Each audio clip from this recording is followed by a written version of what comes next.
बच्चे को डेरिवेशन से इतना ज़्यादा दुश्मनी होता है कि डेरिवेशन वाले क्वेश्चन तो पहले वो टच ही नहीं करते। अगर आपके सामने ये क्वेश्चन आ जाता है कि दर्पण सूत्र को प्रूफ करने के लिए, तो आप स्किप कर देते हो, या फिर जो भी प्रूफ वाला क्वेश्चन आता है, जो भी डेरिवेशन से रिलेटेड क्वेश्चन आता है, वो आप स्किप कर देते हो और आप क्लास में भी पढ़ते हो तो आपको समझ नहीं आता है। लेकिन ये डेरिवेशन बहुत ईजी होता है भाई, बहुत ईजी। इसको ना मैथ बोल सकते हैं। पहला बात तो फिजिक्स सही है नहीं भाई, ये तंको फिजिक्स नहीं है, इसमें ना तंको फिजिक्स सही नहीं है। फिजिक्स का कॉन्सेप्ट बस थोड़ा बहुत लगाना है, पूरा मैथ है। अब मैथ का कैलकुलेशन नहीं कर सकते हो तुम। मैथ में है कौन सी? अब कोई उधर से बोला कि हम बायो से हैं, अरे बायो से हो तो क्या हुआ, 10वां में मैथ पढ़े हो ना, बस 10वां में भी चीज़ पढ़ना है। तो आपको ये 12वीं के स्टूडेंट के लिए भी और 10वीं के स्टूडेंट के लिए भी है, तो दोनों क्लास के जो स्टूडेंट है ध्यान से समझिएगा, ठीक है, ध्यान से समझना, क्योंकि 5 मार्क्स की बात है। क्या नंबर भैया? 5 नंबर। हम क्या किए, एक अवतल दर्पण बनाए। कौन सा दर्पण बनाए भैया? अवतल दर्पण। अवतल दर्पण हम मान लिए कि MT जो है वो एक अवतल दर्पण है, तो हम क्या लिख दिए यहाँ पे कि माना कि एक अवतल दर्पण MT है, जिस पर क्या किए कि ना एक वस्तु हम AB रख दिए, AB एक वस्तु रख दिए, ऐसे एक वस्तु रख दिए AB। अब वस्तु AB से जो है वो मुख्य अक्ष कौन है भैया? E है मुख्य अक्ष। तो मुख्य अक्ष के समांतर एक किरण गया क्या भैया? BM। तो उस पर क्या हो रहा है कि मुख्य अक्ष के समांतर आपतित होती है एक किरण। कौन सी किरण भैया? BM। तो BM जो किरण है वो क्या है? मुख्य अक्ष के समांतर अवतल दर्पण पर आपतित होती है, मतलब अवतल दर्पण पर पड़ती है। तो आपको इतना तक कॉन्सेप्ट पता होगा अगर ऑप्टिक्स पढ़े होइएगा तो। जब भी कोई प्रकाश की किरण मुख्य अक्ष के समांतर दर्पण पर पड़ती है तो परावर्तन के बाद मुख्य फोकस से होकर गुजरती है, तो इसमें कोई दिक्कत नहीं। चलिए दूसरा बात आप ये भी पढ़े होइएगा कि यदि कोई प्रकाश की किरण केंद्र से होते हुए दर्पण पर पड़ती है तो परावर्तन के बाद उसी पथ पर लौट जाती है। ये भैया देखो किरण आरेख का कॉन्सेप्ट है, ये सब किरण आरेख का कॉन्सेप्ट है। आप पढ़े होइएगा इतना, ठीक। अगर नहीं पढ़े होइएगा तो यहाँ सुन लीजिए कि अगर कोई प्रकाश की किरण मुख्य अक्ष के समांतर दर्पण पर पड़ती है तो परावर्तन के बाद मुख्य फोकस से होते हुए गुजरती है, और यदि कोई प्रकाश की किरण केंद्र से होते हुए दर्पण पर पड़ती है तो उसी पथ पे परावर्तन हो जाता है। मतलब यहाँ पे कटा तो यहाँ पे इसका फोटो बन गया। क्या बना भैया? फोटो। क्या बना? फोटो बना है, फोटो, इमेज जिसको बोलते हैं।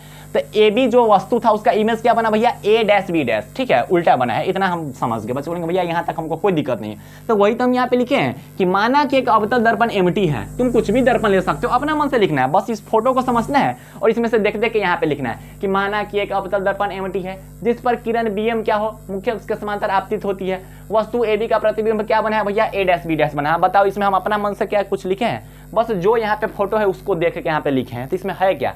अब देखिए, अब देखो ध्यान से देखो, क्या दो त्रिभुज आपको दिखाई दे रहा है? यहाँ पे एगो ई त्रिभुज, एगो ई त्रिभुज, एगो ई त्रिभुज दिखाई दे रहा है, एगो ई त्रिभुज दिखाई दे रहा है। बच्चे बोलेंगे हाँ भैया दिखाई दे रहा है, एगो यहाँ है त्रिभुज, एगो यहाँ है त्रिभुज। तो ये दोनों त्रिभुज पे ध्यान से समझना है, ध्यान से, कि त्रिभुज ABC और त्रिभुज A', B' और C में दो त्रिभुज है ना, एक त्रिभुज है ABC और दूसरा है A', B' और C है। तो इस दोनों त्रिभुज में कॉन्सेप्ट समझो, ध्यान से समझो।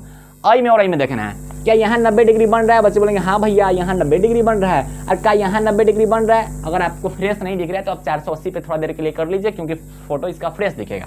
तो यहाँ पे 90 बन रहा है। बच्चे बोलेंगे हाँ भैया यहाँ 90 बन रहा है और यहाँ भी 90 बन रहा है। और आप एक और कॉन्सेप्ट 10वां में पढ़े होइएगा, ठीक है, या फिर अगर आप 10वां में है तो मैथ में पढ़े होइएगा कि ई वाला एंगल और ई वाला एंगल बराबर होता है जब आपस में कटता है। तो बताओ यहाँ पे ई कट किया, यहाँ पे ई कट किया, तो ई वाला कोण और ई वाला कोण बराबर नहीं होगा क्या? बच्चे बोलेंगे हाँ भैया होगा, होगा। ये तो बस नॉर्मल मैथ लगाना है। हम बोले कि हाँ भाई इतना तो 10वां में भी पढ़ना था कि त्रिभुज आप ABC ले लिए और त्रिभुज A', B' और C ले लिए। ई त्रिभुज में पहला कि 90 डिग्री वाला कोण बराबर है, कोण A यहाँ पे बराबर है और कोण यहाँ पे A' बराबर है। तो हम यहाँ पे कोण क्या लिखे हैं? BAC। अरे BAC का मतलब क्या हुआ? ई वाला कोण, ठीक है, ई वाला कोण BAC।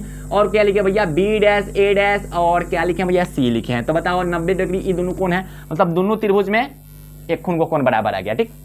दूसरा क्या कॉन्सेप्ट समझो, क्या यहाँ पे C कोण भी बराबर है? बच्चे बोलेंगे हाँ भैया इहो कोण बराबर है, मतलब BCA मतलब ई वाला कोण और ई वाला कोण बराबर है, तो हम दोनों को बराबर लिखिए। तो जब कोई त्रिभुज में दो कोण बराबर होता है उसको समकोणीय बोलते हैं। बच्चे बोलेंगे भैया बोलते हैं। अगर कोई त्रिभुज समकोणीय तो ए रूल को वो फॉलो करता है, तो उसमें का आसपास का दो जो भुजा रहता है वो भी क्या होता है भैया? बराबर होता है। यदि ऐसा कॉन्सेप्ट रहता है तो आसपास का भुजा भी बराबर होता है। तो ध्यान से देखना, एगो भुजा उसका अनुपात बराबर होता है। ई भुजा क्या है भैया? AB है।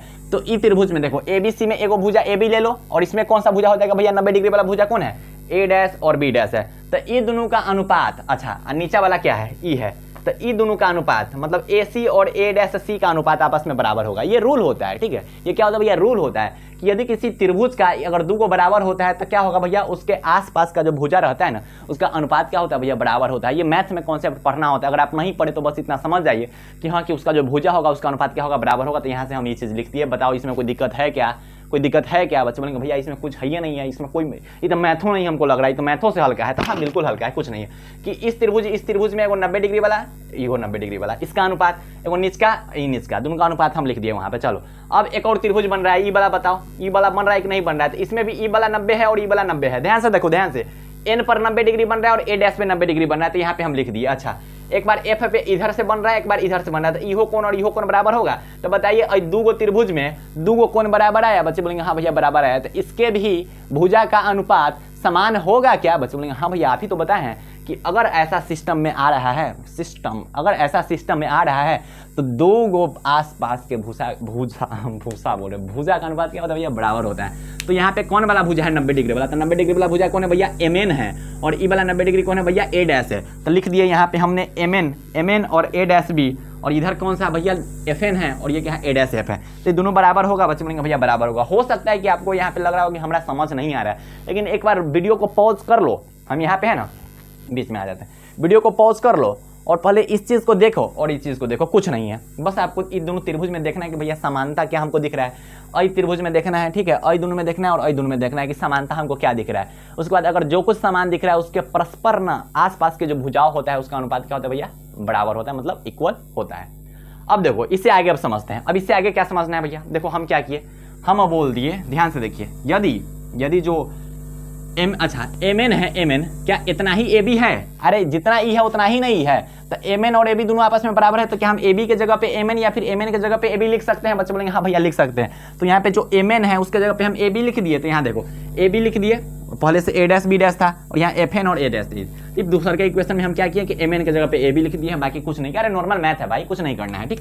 अब पहले का और दूसरे का इक्वेशन में देखिए क्या देखने को मिलेगा कि दूसरा का इक्वेशन है, एक लेफ्ट हैंड साइड और एक लेफ्ट हैंड साइड बराबर है A B upon A dash B dash, यहाँ भी है A B upon A dash B dash, दोनों बराबर है। बच्चे बोलेंगे हाँ भैया बराबर है, तो उसका RHS भी बराबर होगा, मतलब AC जो होगा, और ये बराबर होगा कि नहीं होगा इसके। तो हम यहाँ पे लिख दिए हैं AC upon A dash C dash बराबर FN upon A dash F. बताइए बराबर होगा कि नहीं होगा? बच्चे बोलेंगे भैया बिल्कुल बराबर होगा। तो ई तीसरा का इक्वेशन आ गया। अब इस पे दिमाग लगाना है, ठीक। अब इस पे दिमाग लगाना है। अब इस पे क्या दिमाग लगाना है? हम क्या बोले कि अगर ये जो लाइन है ना BM लाइन, कौन सा लाइन भैया? BM line. ये जो BM लाइन है मुख्य अक्ष के समांतर वाला लाइन, अगर मुख्य अक्ष के काफी नजदीक होता, क्या होता है भैया? मुख्य अक्ष के काफी नजदीक होता तो क्या होता? ध्यान से देखिए कि अगर इसको हम चिपटा करके इस पे बैठा देंगे, ध्यान से समझो कि इसको अगर चिपटा करके इसको इस पे बैठा देंगे तो क्या जो M बिंदु है, ध्यान से समझना, ध्यान से, कि यदि M बिंदु है वह क्या यहाँ पे आ जाएगा?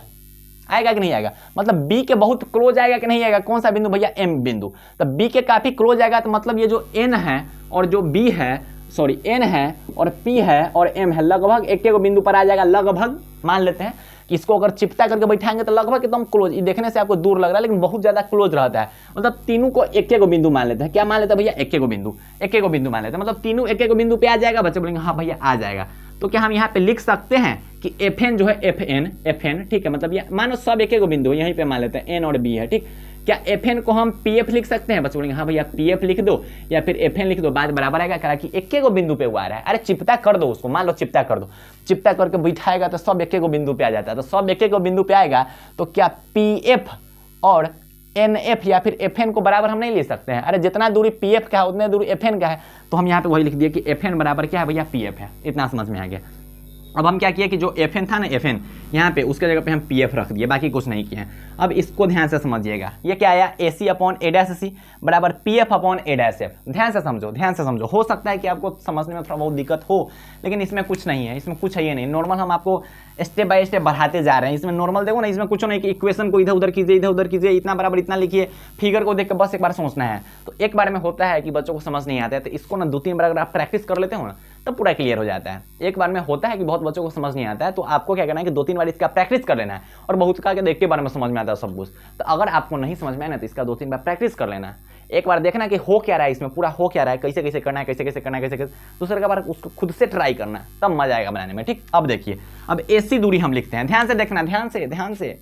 आपको इतना पता होगा कि जो वस्तु दूरी होती है अवतल दर्पण में वो -u होता है, और जो प्रतिबिंब दूरी होता है वो क्या होता है? -v होता है, और जो फोकस दूरी होता है वो क्या होता है भैया? -f होता है, और जो क्या होता है भैया एक और होता है वक्रता त्रिज्या, जो होता है वक्रता त्रिज्या होता है वो -2f होता है, -2f या फिर -r होता है। कैलाश सब माइनस में लिखे हैं भैया, तो दर्पण के इस साइड जो भी रहता है बिना लेपा पोती बगल जो भी रहता है वो सब क्या रहता है भैया माइनस में रहता है। तो इतना आप सबको पता है, मतलब VUF -2f सब माइनस होगा। तो AC आपको लिखना है, AC इतने न है, अरे कितना है AC, बच्चे बोलेंगे भैया इतना हल्ला कला कर रहे हो, अरे AC कितना है, इतना है, ध्यान से समझो, अरे इतने ने AC है, तब पूरा में से हम इतना घटा देंगे तो AC नहीं बचेगा, अरे पूरा में से इतना घटा देंगे तो इतना नहीं बचेगा। तो पूरा क्या है, पूरा क्या है, इस ध्रुव से, ध्यान से समझो, ध्रुव से इस वस्तु के बीच की दूरी को क्या बोला जाता है, वस्तु दूरी मतलब -u बोला जाता है। इस ध्रुव से इस वस्तु के बीच की दूरी को क्या बोला जाता है, वस्तु दूरी मतलब -u बोला जाता है। उसमें से घटाना क्या है,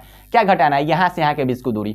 तो ध्रुव से केंद्र के बीच की दूरी को क्या बोला जाता है, वक्रता त्रिज्या बोला जाता है। ध्रुव से वक्रता केंद्र के बीच की दूरी को क्या बोला जाता है। अब इतनों में कितना को कंफ्यूज हो रहा होगा कि हमको नहीं पता है, तो आप इसे पिछले वाला जो कॉन्सेप्ट है ना चिन्ह परिपाटी वगैरह वो शायद रिवाइज नहीं किए होइएगा, इस कारण आपको नहीं समझ में आ रहा होगा, ठीक है। तो आप ये वीडियो देखिए, उसके बाद थोड़ा बहुत चिन्ह परिपाटी देख लेना, तब बहुत अच्छा ढंग से समझ में आएगा। अब भाई 5 नंबर का क्वेश्चन है, तो बिना दिमाग खैले तो आएगा नहीं समझ में, ठीक है। तो थोड़ा बहुत दिमाग लगाना पड़ेगा, 5 नंबर का नहीं भाई, 5 नंबर का है। तो ये पूरा u हो गया, -u में से क्या घटाना है, -2f, क्या वक्रता त्रिज्या -2f होता है। तो क्या आ जाएगा, माइनस माइनस प्लस आएगा तो 2f -u आ गया। बच्चे बोलेंगे हाँ इतना समझ में आ रहा है। अच्छा a' लिखिए, a' क्या है, इतना है, ध्यान से समझो, ध्यान से, a' क्या है, इतना है। तो पूरा में से इतना घटा देंगे तो a' नहीं आएगा। तो पूरा क्या है, P से C के बीच की दूरी जो PC है उसको वक्रता त्रिज्या बोलेंगे। बच्चे बोलेंगे हाँ भैया बोलेंगे। वक्रता त्रिज्या को -2f बोलेंगे। बच्चे बोलेंगे भैया बोलेंगे। तो -2f में से घटाना कितना है, प्रतिबिंब दूरी। प्रतिबिंब दूरी क्या होता है भैया, -v होता है। तो क्या -2f -v लिखेंगे तो क्या यहाँ पे v -2f आएगा। बच्चे बोलेंगे हाँ भैया इतना समझ में आ रहा है। तो इससे आगे क्या नहीं समझ में आ रहा है आपको, मैं बोल रहा हूँ कि अगर नहीं समझ में आ रहा है तो वीडियो थोड़ा पॉज करो, उसके बाद ध्यान से देखना। अच्छा अब PF लिखना है, PF। तो P और F फोकस, मुख्य फोकस से ध्रुव के बीच की दूरी को फोकस दूरी कहा जाता है। हो सकता है आपके मास्टर ऐसा पढ़ाए होंगे। बच्चे बोलेंगे हाँ भैया पढ़ाए होंगे, तो वो -f हो गया। अच्छा a' लिखना है भैया, a' क्या होगा। हम बोले कि देख भाई ज़्यादा दिमाग ही नहीं लगाना है कि पूरा क्या है, पूरा में से इतना घटा दो तो इतना बचेगा। तो पूरा क्या है, बच्चे बोलेंगे भैया ध्रुव से किसी प्रतिबिंब के बीच की दूरी को प्रतिबिंब दूरी बोला जाता है, जिसको -v बोला जाता है। -v में से घटाओ, क्या घटाओ भैया, PF घटा दो तब ना इतना बचेगा। तो -f घटा दीजिए तो f -v। अब सब के जगह पे यहाँ पे वैल्यू रख देते हैं। अब देखो, अब सब के जगह पे वैल्यू रखते हैं। AC के जगह पे हम लिखते हैं 2f -u अपॉन a' के जगह पे क्या लिखते हैं, v -2f। इतनों में बच्चा बहुत कंफ्यूज करता है, यही कॉन्सेप्ट जल्दी समझ नहीं आता सबको कि माइनस प्लस कर कैसे रहे हैं आप। तो इसके लिए आपका चिन्ह परिपाटी क्या होना चाहिए, क्लियर होना चाहिए। हो सकता है कि नहीं क्लियर होगा, लेकिन देखिए जिधर लेपा पोती है ना इधर सब पॉजिटिव है ना। लेपा पोती P होती है पोती, तो लेपा पोती P से पॉजिटिव होता है तो उधर सब पॉजिटिव, और इधर सब निगेटिव होता है। अच्छा PF के जगह पे -f लिखेंगे। बच्चे बोलेंगे हाँ भैया लिख दीजिए, क्या दिक्कत है। और इसके जगह पे क्या लिखेंगे भैया, किसके जगह पे, a' के जगह पे लिख देंगे f -v। अब बोलो कुछ है इसमें क्या, बच्चे बोलेंगे भैया कुछ नहीं है। अब क्रॉस मल्टीप्लिकेशन कर दो, तो क्रॉस मल्टीप्लिकेशन करते हैं तो 2f -u को गुना आप किस चीज़ से कर दीजिए भैया, 2f -u को गुना कीजिए f -v से। अच्छा और v -2f को गुना कर दीजिए किससे भैया, -f से। इधर -f लिखते हैं ना तो नहीं माइनस में समझ लेगा, -f से गुना कर दीजिए v -2f को। अब इसको इससे गुना कीजिएगा तो 2f² आवे। बच्चे बोलेंगे भैया आवे। इसको इससे गुना कीजिएगा तो -2f भी आवे। कितना को यो नहीं समझ में आ रहा होगा भाई। देखिए हम नॉर्मल ब्रैकेट का काम कर रहे हैं, इसमें कुछ है नहीं। अब इसमें समझने समझाने की कोई बातें नहीं है, इसमें समझने समझाने की कोई बातें नहीं। तो क्या आपको समझाया जाए, -f भी आवे। बच्चे बोलेंगे आवे भैया, 2f² आवे। क्या इस 2f² से ई 2f² कटे। बच्चा बोलेंगे भैया बिल्कुल कटे। अच्छा ध्यान से देखिए, ई -2f भी है और इधर भी -2f, इसको उधर ले जाएंगे तो ई माइनस से प्लस हो जाएगा। बच्चे बोलेंगे भैया हो जाएगा। और इस सबको इधर रहने देते हैं, तो u भी रहने देते हैं। चलिए -uf रहने देते हैं इज इक्वल टू, अब इधर 2f हो जाएगा, 2f भी -f भी। तो इसके जगह पे सीधे f भी लिख देते हैं। ध्यान से समझो, सीधे f भी लिख देंगे। बच्चे बोलेंगे भैया इतना तक तो हमको भी समझ में आ रहा है। तो आपके सामने क्या आया, इसको इधर मिटा दूं, यहाँ पे लिखते हैं। ध्यान से देखो, आपके सामने क्या आया, आपके सामने आया u भी आया, माइनस क्या आया भैया, -uf आया। अच्छा भैया इज इक्वल टू क्या आया भैया, f भी आया। अब सबको आप डिवाइड कर रहे हैं कितना से भैया, UVF से। सबको डिवाइड कर दीजिए UVF से, तो UVF आया, डिवाइड कीजिए UVF, डिवाइड कीजिए UVF। अब इहो कोई नहीं समझ में आ रहा होगा, ये कोई कह रहा हो कि कला डिवाइड किए भैया, तो देखो हम अगर देखो तुम दो भाई हो, ठीक है, बंटवारा होता है तो ओकरो 10 रुपया मिला, तोरो 10 रुपया मिला, तो केकरो दिक्कत होता है क्या? नहीं होता है। तो हम सब में यूवीएफ से डिवाइड कर दिए, तो किसी को दिक्कत हो गया क्या? बच्चे बोलेंगे भैया कोई दिक्कत नहीं है, नो प्रॉब्लम, लेकिन हमको समझने में दिक्कत हो रहा है। देखिए समझने में दिक्कत हो रहा है ना, तो वीडियो पॉज करके थोड़ा पीछे वाला देखिए, उसके बाद आगे बनाइए। एक बार में जल्दी क्वेश्चन नहीं समझ में आता कि भैया 5 नंबर की बात है, यूवी से यूवी कटे, बच्चे बोलेंगे भैया बिल्कुल कटे, यूएफ से यूएफ कटे, बच्चे भले बिल्कुल कटे, इससे ही कटे, बिल्कुल कटे। तो यहाँ पे क्या आया भैया 1/f minus 1/v is equal to 1/u। तो क्या 1/f बराबर हम लिख सकते हैं 1/v प्लस 1/u? बच्चे बोलेंगे हाँ इसमें क्या बड़ी बात है, तो क्या यही दर्पण सूत्र है? अरे क्या यही दर्पण सूत्र है? क्या यही दर्पण सूत्र है? बच्चे बोलेंगे हाँ भैया 3 बार बोलोगे तो क्या डर जाएंगे हम? ऐसे कैसे डर जाएंगे? देखो तो क्या यही आया दर्पण सूत्र? बताओ, इसमें हम कुछ नहीं किए, बोल रहे हैं ना कि आप इसको घर पे खुद से देखिएगा ना, लगेगा कि कुछ है नहीं, रियल में कुछ नहीं क्वेश्चन भाई।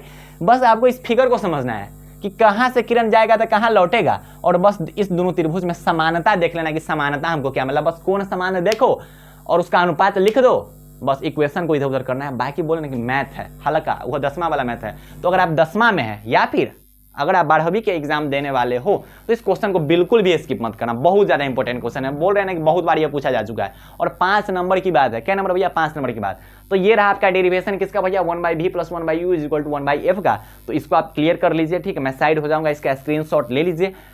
और हो सके तो अगर ये चैप्टर्स के पीडीएफ नोट्स आपको चाहिए तो इस ग्रुप के इस वीडियो के डिस्क्रिप्शन बॉक्स में एक लिंक होगा व्हाट्सएप ग्रुप का, उस व्हाट्सएप ग्रुप को आप ज्वाइन कर लीजिए। वहाँ पे बहुत जो सब्जेक्ट्स है, आपके जितने भी सब्जेक्ट्स हैं उनके फ्री पीडीएफ नोट्स वहाँ पे आपको मिलते रहेंगे। तो बाय बाय, टेक केयर, जय हिंद प्यारे प्यारे भाई और प्यारी प्यारी बहनों, ऑल दी वेरी बेस्ट।